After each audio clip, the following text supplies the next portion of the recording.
That's too funny. Couldn't stop running back either. Well, Marcel, your favorite month of the year, back-to-back option teams. What did the bye do for you, being able to at least work on it a little bit in advance? Yeah, just that.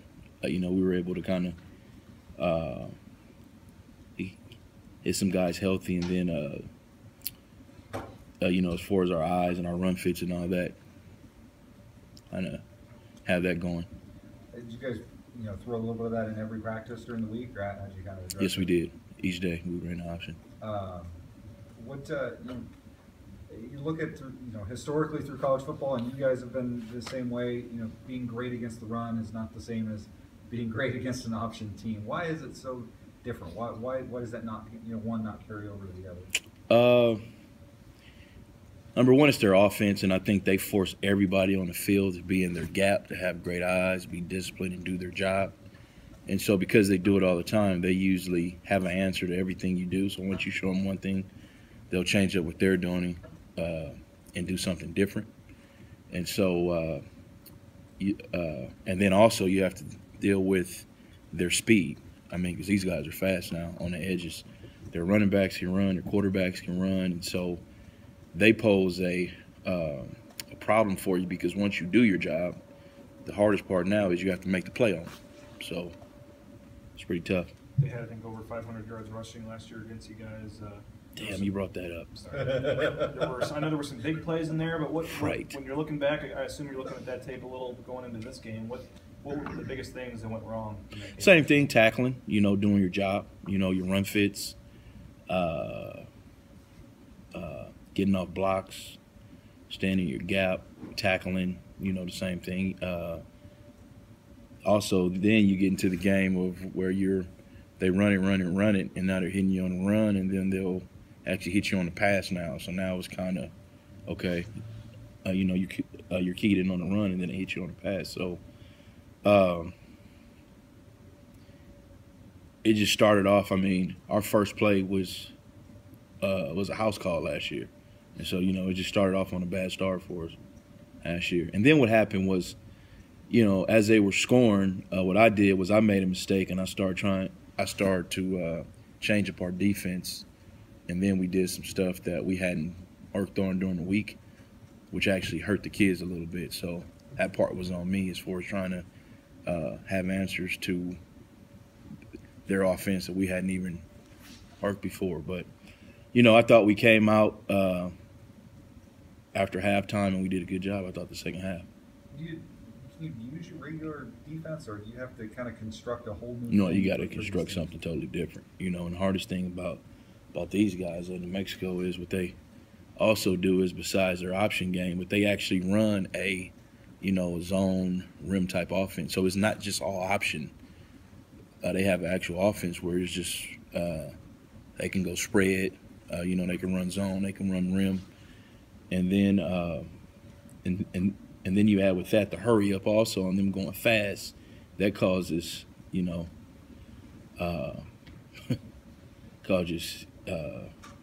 causes me, and then our guys.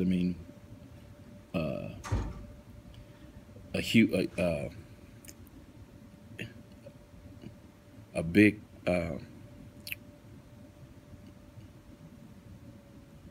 challenge there for us, I should say. Going to next week, how much of this will carry over, or do you have to start over and build a whole You'll new start scheme over. again? It'll be some stuff that's similar, but it'll start all over for us. Because, like I said, when you run these offenses, you have answers for everything. So once you show a certain front, or you show, how you rotate, they know, and then they have answers for everything. And so we have to learn how to show one thing, and we always have to be on the move on what we're doing. You mentioned that they'll beat you with the pass in that game on Saturday. They had the big 86-yard touchdown pass when the corner, I guess, bit a little bit. Yeah. And that was a big play in the game. How hard is that for a DB in a corner when it's run, and then Then pass. and then all of a pass sudden on you it. try to help out, and then they beat you over the top. Comes back to just doing your job in eyes. Everybody has a job to do, and against this style offense, you have to harp on everybody just being in their right gaps. Once again, eyes. You'll keep hearing that from you because that's the answer. I mean, I don't have any great scheme that I can tell you, but you got to fit your gaps. You got to have good eyes, and as far as your job, right, you have to hold off what you're supposed to do. Coach Carson said just tackle the guy with the ball. Yeah, well, most offensive guys see it that way, but, yeah. But he's right. I mean, that is true, right? So once you fit up, right, and that's the key, you know. And to me, that's the hardest part about these guys is once you figure out who has a ball, that person is a great athlete. So now you're gonna have him in space or alone. And so the key, I think, is after you do all that, you fit your gap, you do your job, you have great eyes.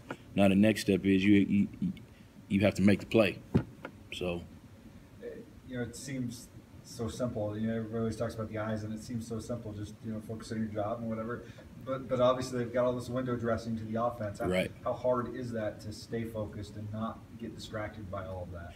You know, it's easy to watch it on film, right? Because you have a slow-mo button, you have a pause button, and it's easy to see it there. And once you get on the field and they're running their offense full speed, and now you have a lineman zipping and zapping, and you have, you know, orbit motions, and you have rim blockers coming at you, you can see how it's hard for guys to necessarily do their job at times, right? But the key is everybody has a key, and everybody has to have their eyes on that key. And if you can do that, you have a chance. Like I said, it comes down. If you do all that, like I said, the key is it comes down to now: are you gonna make the play? You mentioned guys getting in space, and Coach Carson was saying another key is one-on-one tackling. One-on-one tackling. You'll have, especially on the outside, some Mm-hmm. one-on-one situations. How big is that? What have you seen from your guys in those situations in the limited times they've had them so far this year? Last year, if you go back to the film, it was actually times that we did have guys actually there, and once again, it comes back to that tackling, you know, and that's their offense to get you, you know, in those positions where it's their running back against your safety, your corner, you know. I believe they want to get their speed guys on the edges or on a guy that's not isn't, you know, a big guy. So they want to get either that corner on their backs, and you know, we have to have that scheme to where he'll get that done. What's Tackling. the difference? I'm sorry. No, you're good. I'm done. What's the difference in the skill sets of their two quarterbacks? I think they're both good. 13 may be Jordan may be a little bit faster, but I mean, they're both good. I mean, yeah, they both can run well. Gibson, the running back in last year, had around 200 yards or something. What is it about him in particular that makes him good? Speed. You know, his speed. I mean, they're fast. They make guys miss. They have good feet. They have good vision. To me, they're the perfect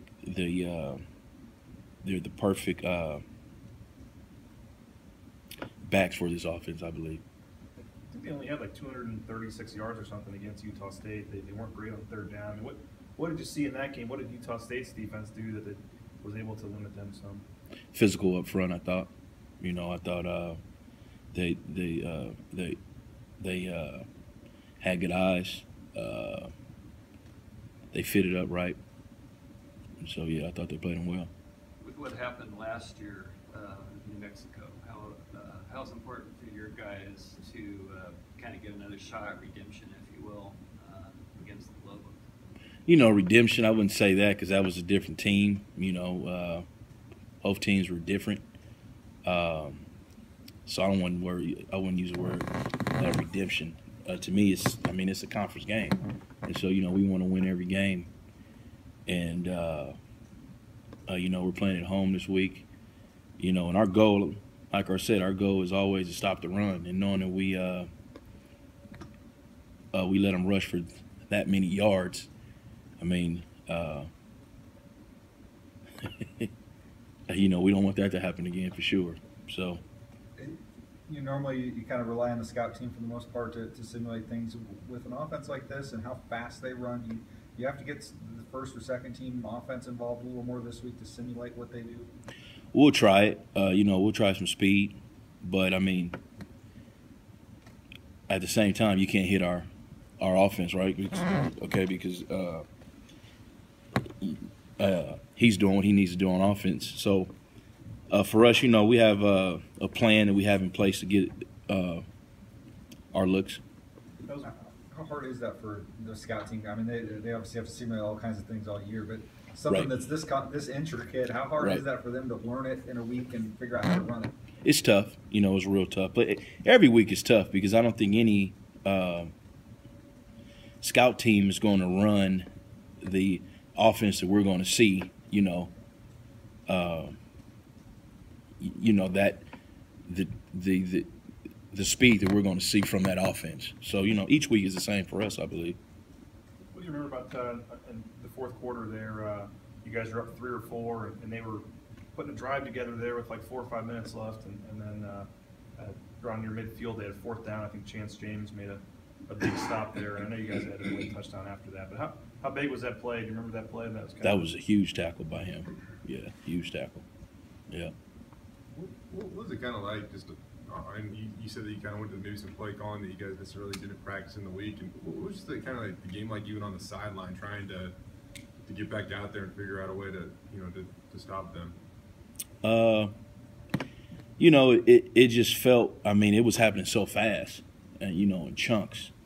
And as a coach, you're trying to stop the bleeding basically, and you're trying to figure out how to fix it.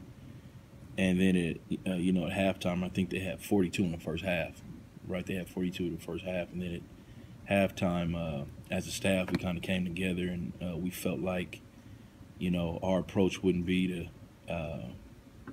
to go in there and yell at them or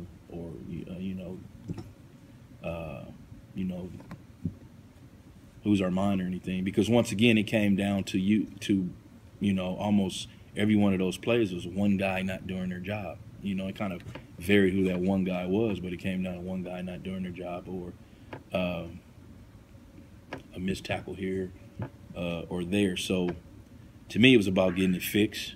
And just really harping on just tackling. Like I said, on a whole lot of those plays, we actually had guys there in the run fit, and we just missed the tackle. So I thought it was big on us because I think we gave up in the second half maybe 7. Yeah. Yeah. And so, that's a tale of two tales. You give up 42 in one half, against the same offense. So, it's if there's any week that you have to do your job, is this week, and this is for us, it's pretty big for us. I was looking back at I just say, I know that you guys face these teams each and every year, but how rare and unique is the triple option become? I mean, I don't think when you're in the SEC, I'm assuming you face too many triple option teams. No, we didn't face too many triple options. I mean, how really rare and unique is that style? It used to kind of be the main thing, right? And then it kind of went to the spread a little bit. Now as teams are back, and I think that's the thing that is so tough because you don't see it every week, and it only hits you, a week or two. It's kind of tough to go from the mind frame of seeing the spread one week and then going to the option the next week. So, that's the hardest thing I think for us. I was looking back at the stories from the game last year, and Coach Harsin said he didn't know how much of it was scheme. He thought it was more of a mindset as far as the second half. Did you make any big adjustments, or was it guys just making tackles? It was guys making plays, and I thought that game, with Coach Harsin, I thought he handled it well with him because I don't. At halftime when I spoke to him, he was kind of like, let's get him going, and so we did. Their faces when we walked in at halftime, I think they expected us to go off and kind of lose it on them, and we didn't. Once again, it just came back to, hey, doing your job. We're going to win this game, and they believe that, and we did. How important do you think that message was, or that tone that you guys used was at that moment in time? I think it varies. I think, as a head coach, I think he does a great job of kind of understanding what he needs to do, as far as the tone of our team. I think if it comes down to, guys being, not going hard or being lazy or not doing their job because they're not into it, he handles that a certain way. So you know, I'm a head coach. I think he gets the feel from our team. He understands, you know, how our guys are going, and then he does, you know, he does a good job from there. Thanks, guys. Thanks, Marcel. Thank you, guys.